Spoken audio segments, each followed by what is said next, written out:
Excellente question. Mais permettez-moi d'embrayer sur ce qui a été dit sur mon propos. Bon, je pense que l'aîné Bikoro, il a pris un exemple de Bush. Walker. Walker a 80 ans cette année. Walker Bush, junior.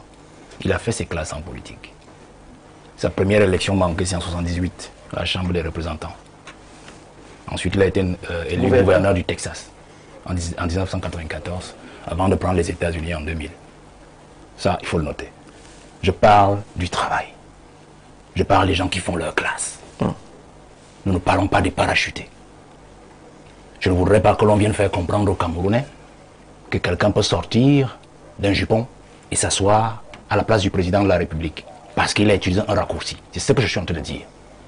Pour ceux qui veulent jeter en pâture les fils des ministres qui sont des préfets, sous-préfets, il faut sont en train de faire la classe. On ne leur reprochera jamais d'utiliser l'avantage que leurs pères ont de les positionner. Vous comprenez? Le mal pour nous viendrait que les positions dont ils ont bénéficié, peut-être de l'entre-gens ou de la position de leur père, qu'ils ne puissent pas assumer les responsabilités comme il le faut.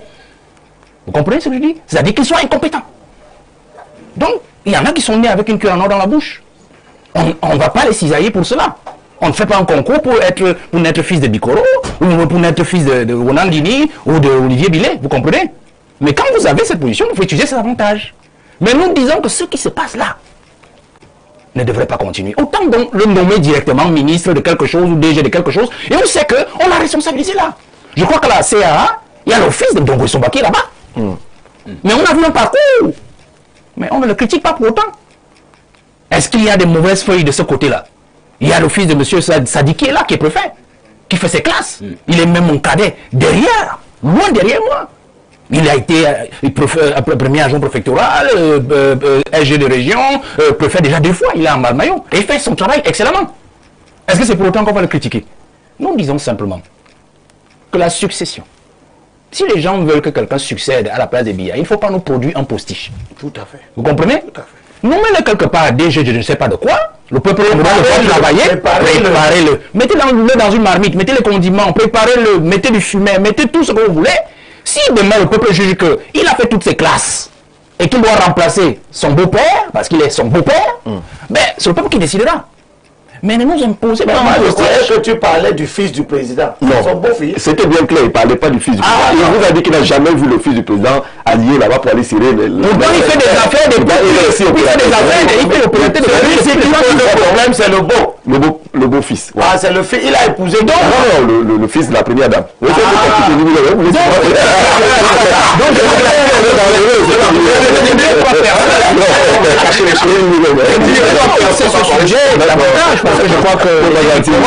je crains que l'aîné Bikoro se blesse davantage parce que je peux aller encore plus loin violemment dans le sujet. Donc j'ai préféré m'arrêter la parole qu'il a voulu défendre pour il n'a pas compris ce que je me défendre. Vous comprenez? Alors cette situation qui paraît... Alors nous revenons sur le sujet.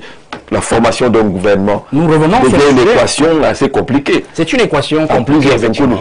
C'est une équation assez compliquée. Pourquoi? On le sait, on l'a dit. Néné Billet, tout le monde le dit. C'est un secret de polichinelle.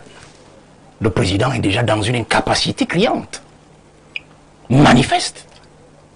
Et le professeur le disait tout à l'heure, et on l'a dit en biais, il y a une semaine, sur votre plateau.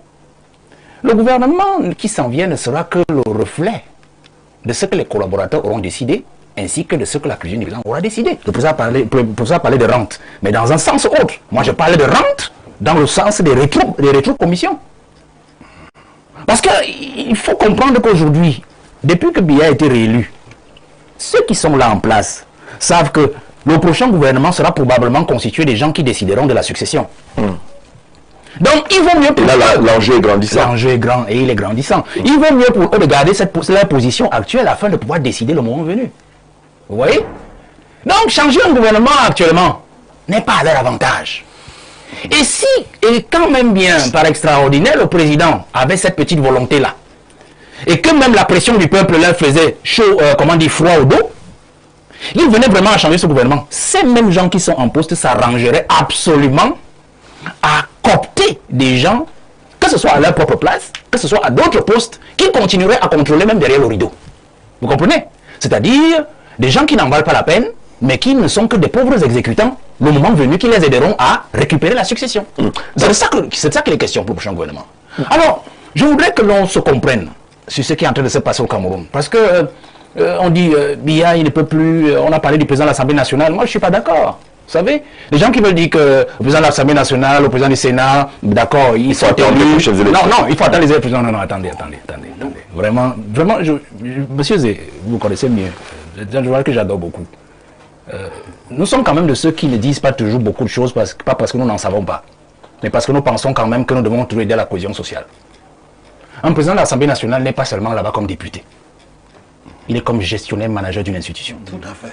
De l'administration de l'Assemblée nationale. Le secrétaire général, c'est... Et les frasques, je voudrais même vous amener dans les frasques, si je vous amène dans les frasques quotidiennes de l'Assemblée nationale. Monsieur Zé, si je vous dis seulement ce qu'a coûté le budget de la communication pour l'inauguration de cette affaire que les Chinois nous ont donné là. Si on vous dit ce que ça a coûté les bachistes, tout ce qu'ils ont détourné comme milliards.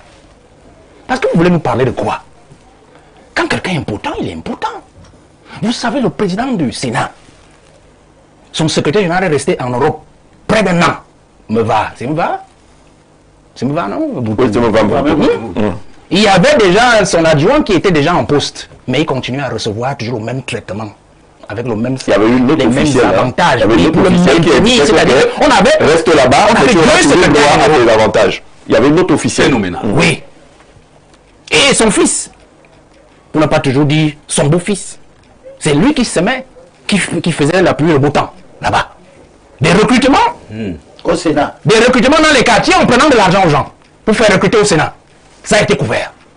Parce que nous avons un président du Sénat qui est déjà Fatigué aussi. Vous comprenez ce que je dis? État végétatif. Vous prenez de l'argent. Si vous me dites l'argent qui sort de là-bas, au quotidien, parce que le président du Sénat n'est pas là.